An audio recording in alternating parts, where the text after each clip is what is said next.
आज दिनांक 25 रोजी डुंबरवाडी टोलनाका माननीय शरददादा सोनवणे यांच्या मार्गदर्शनाखाली बंद करण्यात आला। मोठ्या संख्येने या ठिकाणी कार्यकर्ते देखील उपस्थित होते।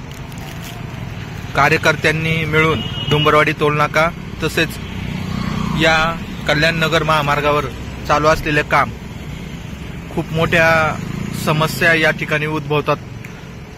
मोठमोठे अपघात देखील या परिसरात होतात। टोलनाक्याचे या रस्त्याचं काम चालू आहे, त्या कारणामुळे टोलनाका बंद करण्यात आलेला आहे। जोपर्यंत रस्त्याचं काम पूर्ण होत नाही तोपर्यंत डुंबरवाडी टोलनाका हा बंदच राहणार आहे, असे माननीय आमदार जुन्नर तालुक्याचे शरददादा सोनवणे यांनी माध्यमांशी बोलताना सांगितले।